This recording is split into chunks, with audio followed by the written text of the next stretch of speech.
이 새벽 우리에게 주신 하나님 말씀은 룻기 3장 14절에서 4장 6절까지의 말씀입니다. 룻기 3장 14절에서 4장 6절까지의 말씀입니다. 우리 하나님의 말씀을 다 함께 읽겠습니다. 룻이 새벽까지 그의 발치에 누웠다가 사람이 서로 알아보기 어려울 때에 일어났으니 보아스가 말하기를 여인이 타작 마당에 들어오는 것을 사람이 알지 못하여야 할 것이라 하였습니다. 보아스가 이르되 내 겉옷을 가져다가 그것을 펴서 잡으라 하매 그것을 펴서 잡으니 보리를 6번 되어 룻에게 지워주고 성읍으로 들어가니라. 룻이 시어머니에게 가니 그가 이르되 내 딸아 어떻게 되었느냐 하니 룻이 그 사람에게 행한 것을 다 알리고 이르되 그가 내게 이 보리를 6번 되어 주며 이르기를 빈손으로 내 시어머니에게 가지 말라 하더이다 하니라. 이에 시어머니가 이르되 내 딸아 이 사건이 어떻게 될지 알기까지 앉아 있으라. 그 사람이 오늘 이 일을 성취하기 전에는 쉬지 아니하리라 하니라. 보아스가 성문으로 올라가서 거기 앉아 있더니 마침 보아스가 말하던 기업 물을 자가 지나가는지라.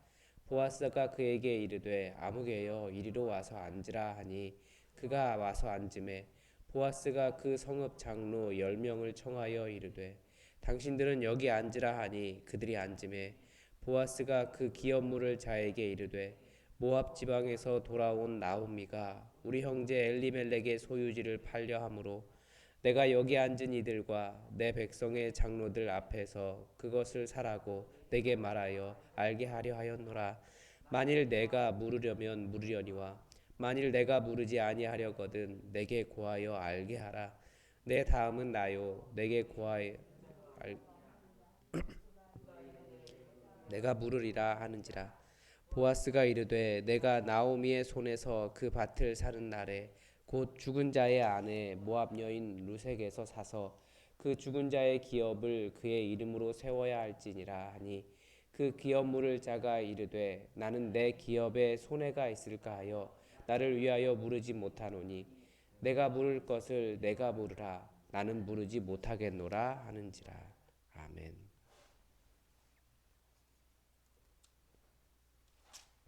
네. 이제 어제 본문을 통해서 이제 보아스와 룻이 좀 다른 이유를 가지고 만났다라는 것을 알 수 있죠. 이 룻이 이제 보아스가 무엇을 해야 하는지를 어떻게 보면 깨워준 겁니다.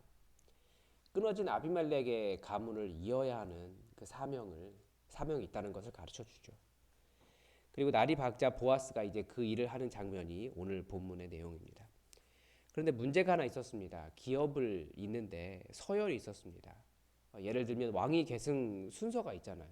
뭐 한참 밑에 왕자인데 뭐 1순위, 2순위 앞에 다 없애고 자기가 다 올라갈 수는 없지 않습니까? 사실 그 우리나라의 그 조선의 역사는 그런 역사가 굉장히 많죠. 기업을 잇는 것에도 사실 서열이 있습니다. 그런데 보아스가 간 곳이 어디입니까? 그 사람을 찾아간 것이 아니고 성문을 찾아갔습니다. 이 성문이라는 곳이 어떤 곳이냐면 이 성문에 앉아서 사람들이 이렇게 지나가잖아요. 거기에 가장 사람들이 많이 통행하는 곳이었습니다. 그러니까 일종의 그 마을의 재판장과 같은 곳이 바로 그 성문이었습니다. 거기에서 모든 어떤 공적인 업무가 공적으로 일어납니다. 그런데 거기 앉아 있다는 말은 그냥 장로들과 함께 이렇게 다 아니면 그 마을의 대소사를 논하는 사람들이 거기 있다는 겁니다. 근데 마침 거기에 기업물을 1순위가 지나가는 겁니다. 그래서 보아스가 그 사람 불렀죠. 이름은 잘 나오지 않습니다. 아무개야 이리 와봐라. 그랬더니 그 사람이 가다가 몸을 돌려서 거기로 갔습니다. 그리고 장로 10명도 증인으로 불렀습니다. 나오미가 죽은 남편 아비멜렉의 땅을 내놓았다는 이야기입니다. 이때 아비멜렉이 뭐라고 말합니까? 3절에서 우리 형제 엘리멜렉이라고 말합니다. 이 말은 그 기업 물을 사람도 결국은 같은 친척이라는 얘기죠. 이 기업 물을 자라는 단어를 원어로 고엘이라는 말한다고 말씀드렸습니다. 이 룻기에는 어떻게 그 연약한 자가 기업을 이어갈 수 있는지를 그 고대의 법을 잘 보여주고 있는데요. 이 고엘 제도가 생긴 이유가 무엇이냐면 이스라엘 백성들은 모두가 자기에게 분배받은 땅이 있습니다. 그 땅을 우리 성경에는 기업이라고 번역했는데 이 말을 3절에서는 소유지라고 번역을 했습니다. 독특한 용어가 따로 있습니다. 이 소유지는 원래 각 지파에게 해당할 땅에 준 것인데 다시 그 각 지파에서 다시 나눈 것입니다. 만약에 나오민의 집안처럼 남자가 다 죽고 여자가 다른 지파에게 시집을 가면 무슨 일이 생기겠습니까? 그러면 이 지파의 땅이 저쪽 지파에게 넘어가 버립니다. 그래서 자기 그 지파 내에서 땅에 결혼이 생기고 소유자가 이상해지기 때문에 이런 경우 자기 지파 내에서 결혼을 하도록 했습니다. 그러니까 엘리멜렉을 우리 형제라고 부르면서 그 땅을 살 수 있는 우선순위에 대한 이야기를 한 겁니다. 보아스가 사정을 이야기하면서 그 고엘에게 당신이 일순위인데 어떻게 우리 형제 엘리멜렉의 땅을 사겠습니까? 라고 물으니까 그 고엘이 대답합니다. 뭐라고 대답합니까? 물은다고 하는 거죠. 내가 물으겠다. 생각해 보면 나오미는 나이가 많았고 뭐 그 이방인 여자가 있었는데 뭐 그 땅 그냥 이렇게 내가 가진다고 생각한 것 같아요. 거절할 이유가 없는 거죠. 그래서 그 고엘이 내가 모르겠습니다 라고 이렇게 어떻게 보면 공짜로 낼름 받아 먹으려고 한 거예요. 근데 보아스가 이제 큰일이 났네요. 그래서 보아스가 뭐라고 말합니까? 그래 좋다. 그런데 나오미의 손에서 그 땅을 사면 곧 죽은 자의 아내 모압 여인 루색에서 사야 하는데 그 땅이 결국 내 것이 되지 못하고 그 죽은 자의 소유지를 죽은 자의 이름으로 세워야 하는데 괜찮겠느냐라고 다시 물어봅니다. 그러니까 이 고엘이라고 하는 것이 어려웠던 이유는 자기에게 손해가 많이 가기 때문에 그래요. 뭐 부인 하나 더 얻는다, 자식 더 얻는다 이런 느낌, 이런 말이 아니고 내가 내 돈 내고 내 자녀 키워서 다른 사람의 이름으로 뭐 그렇게 하고 여러 가지 손해 보는 것들이 많이 있었던 것 같습니다. 제가 정확한 그 마음은 잘 모르겠는데 그런 손해 보는 일이 있는 것 같아요. 그래서 6절에서 그 기업 물을 자가 이르되 나는 내 기업에 손해가 있을까 하여 나를 위하여 물으지 못하노니 내가 물을 것을 네가 물으라 나는 물으지 못하겠노라 하는지라. 사람들이 하나님이 이 그 고엘 제도를 주신 건 굉장히 그 한 가정에 대한 배려, 연약한 자들에 대한 엄청난 배려였습니다. 너희가 이렇게 경제적으로 서로 좀 도와주고 잘 살 수 있도록 도와줘라라고 하는 아주 훌륭한 제도입니다. 이스라엘에 그런 것이 몇 가지가 더 있죠. 하나님은 이스라엘 그 땅 자체가 하나님 나라가 되기를 원하면서 경제 공동체를 만드셨어요. 경제적으로 어려운 사람이 아무도 없는 공동체를 만드셨습니다. 아까 소유지라고 하는 것, 모든 사람에게 먹을거리가 있었습니다. 먹고 살 수 있는 땅이 있었어요. 그리고 그 땅에서 먹고 사는 것이 어려웠으면 이렇게 고엘 같은 것을 통해서 그 연약한 여인도 그 누군가의 보호를 받고 또 그 기업을 이어가면서 살아갈 수 있도록 해주셨습니다. 그런데 이스라엘은 계속해서 그런 고엘을 손해 본다고 거절한 예가 몇 번 나와요, 성경에. 오죽했으면 하나님께서 심지어 그것을 거절한 사람을 치셔서 그 사람이 죽기까지 하겠습니까? 그러니까 하나님께서 원하시는 것은 내가 손해를 보더라도 엘리멜렉의 집안을 이어주는 것이 맞다는 거죠. 또 그것이 그 사람이 너무나 그것을 감당할 수 없는 상황이 아니기 때문에 얼마든지 그렇게 할 수 있는 거라는 거죠.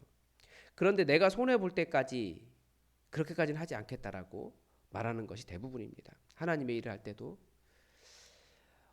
이 경우에는 사실 이 사람이 내가 손해 보지 않으려고 하는 마음 때문에 그래도 이렇게 하지 않는 것은 괜찮습니다. 뭐 그게 사실 지혜로울 수도 있어요. 그런데 우리가 생각해야 되는 것은 하나님께서 한 집안이 끊어지지 않도록 만들어 놓으신 이 사회 제도를 단순하게 내 손해 때문에 따르지 않는 것은 그렇게 옳지 않다는 겁니다. 아마 이런 상황이라면 모든 사람이 고민할 것 같습니다. 내가 손해 보는데 내 손해가 단순히 헌신 수준이 아니라 이 집안을 잇느라 내가 어려워질 수도 있는데 그런 생각을 한 거죠. 그렇지만 또 하나는 우리가 헌신을 할 때도 고민해 봐야 될, 잠깐 생각해 봐야 될 것이 있습니다.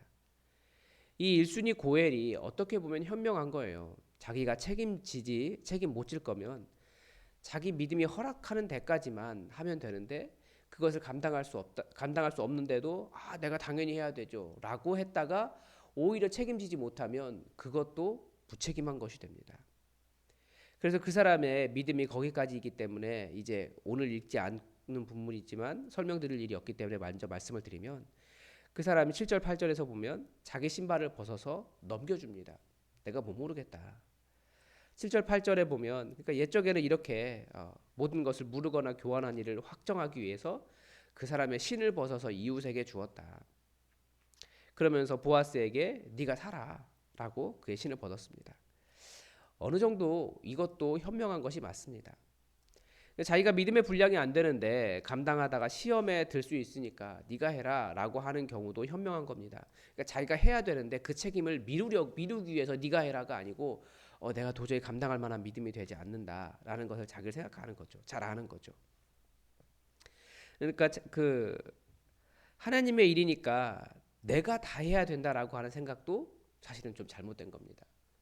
우리는 교회는 다 나눠서 지게 돼 있어요. 내가 다 지는 것 같은 이유가 무엇입니까? 다른 사람이 자기 짐을 안 지니까 그래요. 그런데 내가 교회에 대한 마음이 간절하기 때문에 내가 다 짊어지게 되는 거죠. 그러니까 그게 아니고 교회는 다 내 교회니까 모든 사람이 짐을 나눠지라고 이렇게 만들어 놓은 곳이 교회입니다.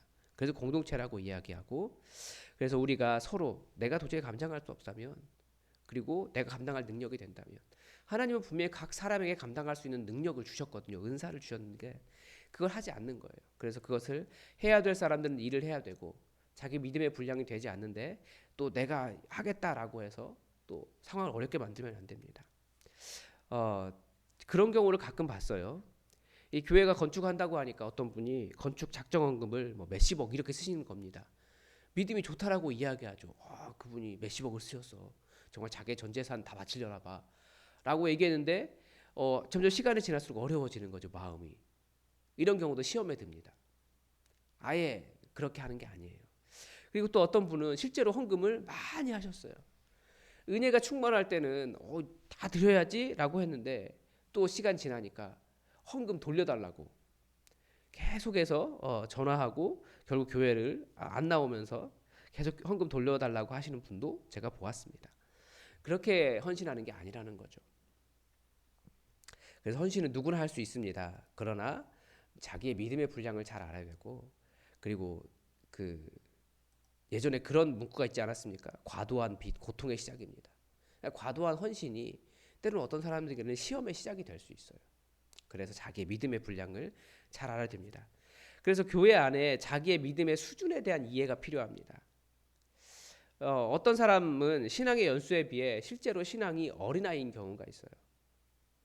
어떤 사람 보고 신앙이 좀 컸네, 청년이구나, 아니면 빨리 성장해서 어른이 될 수도 있습니다. 근데 이런 이해를 잘 해야 되는 게 자기의 영적 성장의 수준을 파악할 수 있습니다. 근데 어떻게 그것을 자기의 영적 성장의 수준을 판단할 수 있을까요? 여기서도 오늘 기업 물을 자가 하는 일이 무엇입니까? 자기의 재산, 자기의 노력 다해서 그 아비멜렉의 가문을 돌봐야 되는 책임이 있는 거예요. 마찬가지로 우리가 영적 성장을 어떻게 알 수 있냐면 목양이라고 하죠. 목사만 하는 것이 아니고 교회 모두는 사람을 돌보고 키우고 섬기고 사랑으로 용납하는 자신의 수준을 통해서 내가 신앙 수준이 연수보다 더 성장하지 못했구나, 혹은 내가 그래도 많이 컸구나, 이런 것들을 알 수 있습니다. 목양을 얼마나 잘하느냐, 이것을 통해서 알 수 있는 거예요. 그래서 어떤 사람을 보면 내가 직분은 높은데 자꾸 그 사람을 돌보려고 하기보다, 그 사람의 연약함을 돌보려고 하기보다 정죄하려는 마음이 먼저 나타나고 너 왜 그밖에 되지 않느냐, 이것은 목양의 마음을 모르는 겁니다. 그러면 직분은 높아도 신앙 연수는 많이 되었어도 사실 그렇게 신앙이 성장한 것은 아닙니다. 그러니까 우리가 사람을 얼마나 잘 돌보느냐, 이것을 가지고 내가 신앙이 성숙했구나, 이걸 알 수 있다는 거죠. 그래서 우리가 더 많은 사람을 용납하고 포용하고 사랑하고 돌보고 이 사람과의 풍성한 관계를 통해서 우리는 우리의 성숙을 판단해 볼 수 있습니다. 그게 영적으로 성장하는 겁니다. 그게 영적 부모까지 나아가는 거죠. 이제 이 이후의 과정은 어떻게 됩니까? 이제 보아스와 룻이 결혼을 하죠. 보아스와 룻이 결혼해서 한 아이를 낳았습니다. 사람들이 그래서 이 아이에 대해서 이런 말을 해요. 15절에 보면 내 생명의 회복자다라는 말을 합니다. 룻기가 룻에 대한 이야기도 하지만 결국 다시 나오미에게 집중을 하죠. 이게 참 신비한 일이에요. 나오미가 모압 땅에서 모압 지방에 있을 때는 룻이 결혼도 했었고 그런데 그때는 아이를 못 낳았어요. 그러니까 모든 것이 풍성하다고 뭐예요? 약속의 땅에는 기근이 들었다고 여기는 먹을 것이 없고 모압 땅에는 많다라고 했는데 그 땅이 풍성한 땅인 줄 알았는데 막상 가보니까 생명을 잉태하지 못하는 그리고 생명이 죽어가는 불모의 땅이었다라는 거예요. 여호와 하나님을 섬기는 곳이 결국은 지금 잠깐은 어려울 수 있지만 하나님을 제대로 섬기는 것이 생명을 회복하는 일이라는 것을 말씀은 가르쳐 줍니다. 돌아온 땅에서는 생명을 이어갔어요. 생명을 이어갈 줄 알았던 모압 땅에서는 아이도 얻지 못하고 모든 희망이 끊어졌다면 내가 너무 힘들다고 한 약속의 땅에서는 기업도 있게 되고 아이가 태어나고 생명이 회복된다라는 거죠. 우리는 우리가 바라보는 희망이 있습니다. 내가 이것이 희망이다라고 생각하는데 우리가 생각하는 대부분의 희망은 세상 풍조를 따라가는 것일 때가 많아요. 모든 것을 결정하시는 분은 누구십니까? 우리 하나님, 여호와 하나님이십니다. 하나님은 우리가 어떤 결정을 내리기를 원하실까요? 이 룻기가 가르쳐 주는 것이 두 가지가 있는 거죠. 많이 있지만 나오미가 떠났던 약속의 땅, 그 공간에 대한 문제, 이 공간을 함부로 생각하지 말라는 거예요. 가볍게 여기지 말라는 거예요. 둘째는 보아스가 보여주었던 내게 지금 손해가 난다 할지라도 생명을 회복하는 일에 최선을 다하겠다라고 하는 그런 마음의 자세입니다. 약속의 땅에 희망이 없다고요? 그래서 모압 땅으로 가면 거기는 희망이 있다고요? 아닙니다. 희망은 항상 여호와 하나님께 있습니다. 그 당시 시대가 신들의 세계였기 때문에 그 땅을 벗어나는 것이 여호와 하나님을 벗어나는 것이었기 때문에 사실 희망을 찾아간 것이 아니고 잘못된 걸 찾아간 거예요. 신학적으로 하나님이 계시지 않는 장소는 불가능합니다. 그러나 성경의 표현대로 하면 하나님은 떠나실 수도 있고 함께하지 않으실 수도 있고 하나님이 계시지 않는 장소가 있다라는 거죠. 거기에 우리 눈에 보기 좋은 것이 너무나 많아요. 항상 시험거리가 됩니다. 대표적인 것이 입시하는 경우가 그렇습니다. 교회 잘 다니던 아이들도 고3이 되면 당연히 교회 안 나가도 되는 줄 압니다. 부모님들조차도 올해 한 해만 고3 생활에 집중해라. 그리고 주일에 학원으로 보냅니다. 그런데 많은 경우 그런 아이들이 영원히 교회로 돌아오지 않습니다. 떠나서. 어디 있느냐? 하나님의 땅에 머물러 있는 것 굉장히 그 장소의 문제가 굉장히 중요한 겁니다. 교회 안 나온다고 그때 학원 가 있는다고 수업 성적이 잘 나오는 건 아닙니다. 잘 나오는 것 아닙니다. 제가 학원 강사를 하다가 학원 강사를 그만둔 이유 중에 하나가 또 그것이 있습니다. 집안에서도 공부 안 하는 애들은 어차피 학원 가도 공부 안 합니다. 이건 진리예요. 뭐 했다라고는 착각하지만 공부 안 합니다. 다들 하나님 진짜 생명이 어디 있는지 여호와 하나님을 바라본다고 말하면서 정말 진짜 진정한 생명 대신 하나님을 바라보는 사람은 그렇게 많지 않은 것 같아요. 여러분, 또 보아스를 통해서 생명의 회복자가 태어났습니다. 이스라엘에서 가장 위대한 다윗 왕이 이 가문에서 태어나죠. 그리고 천년 후에 이제 예수님이 그 가문에서 태어나십니다.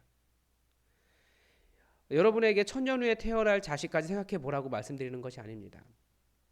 내가 지금 손해 보더라도 감당할 사명이 있다면 그것을 감당한다면 하나님은 우리를 통해 생명을 회복시키십니다. 우리가 가정교회 해야 되는데 우리는 지금까지 목회를 어떻게 배웠냐면 다들 담임 목사에게 목회자에게 아니 몇 명 헌신된 사람들에게 전부 다 밀어놨어요. 그러나 우리가 교회를 한다라고 하는 것은 모두가 다 교회를 세우는 사람들입니다.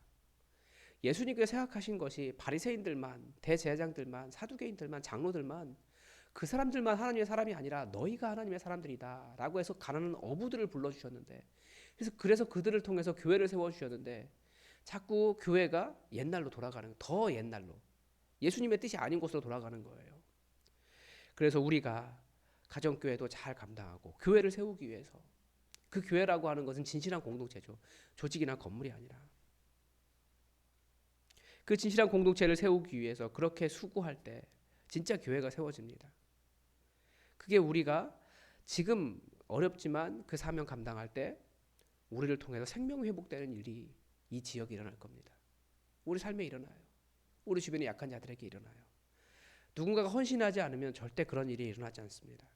그러나 헌신하면 이렇게 감당하기를 원하면 이렇게 감당할 때 생명 회복되는 일이 있다라는 것을 우리가 기억하시고 우리를 통해서 역사하실 하나님, 내 삶을 통해서 영광 받으실 하나님, 그리고 나를 통해 이루어질 하나님 나라를 항상 꿈꾸시며 주님의 일을 감당하시기 바랍니다. 기도하겠습니다. 하나님, 오늘 룻기의 말씀을 통해서 우리가 정말 어디에서 생명을 얻을 수 있는지, 그리고 또 우리가 헌신했을 때 그 결과가 무엇인지 말씀을 통해서 잠시 보았습니다. 짧은 시간이지만 주의 성령님께서 우리 마음에 이 말씀 기억하게 하시고 오늘 주님께서 내게 주신 사명이 무엇인지, 나도 분명히 그리스도인인데 조금 부족한 그리스도인이 아니라 더 성장하고 더 하나님 나라를 세워가는 그리스도인이 될 수 있도록 주님 제 사명을 이해하게 하시고 또 주님 뜻을 잘 감당할 수 있도록 도와주시옵소서. 주의 성령께서 우리와 함께 하셔서 고민하고 애쓰며 수고하는 모든 문제들이 정말 주님 안에서 넉넉하게 다 성취되는 것을 경험하도록 하늘의 역사를 또한 허락하여 주시옵소서. 우리가 복음 전하기를 원하오니 오늘도 복음 전해야 할 사람 모든 기회가 자연스럽게 열리게 하시고 그에게 예수 그리스도의 복음을 온전히 증거할 수 있도록 도와주시옵소서. 우리 교회 주님께 사랑하시오니 모든 성도들이 다 깨어서 교회를 세워가는 하나님 나라 세워가는 사람들 될 수 있도록 우리가 더욱더 성장한 사람들 될 수 있도록 도와주시옵소서. 주께서 은혜 주시며 주의 영으로 충만케 하시길 원하오며 예수님의 이름으로 감사하며 기도드립니다. 아멘. 여러분 계속해서 기도를 부탁드립니다.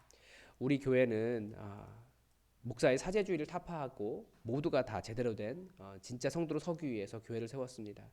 그 일을 이루는 방법이 가정교회인데 우리 가정교회 목자 교육을 하려고 합니다. 5월 20일 그 주간에 하려고 하는데 그 주간 다음부터 하려고 하는데 우리 목자들이 그 시간을 헌신하고 함께 교회를 세워가는 일을 꿈꾸고 함께 모여서 정말 교회 만들기로 해서 기도하고 주님을 만나는 그런 시간이 될 수 있도록 여러분 목자 교육을 위해서 목자들을 위해서 기도해 주십시오.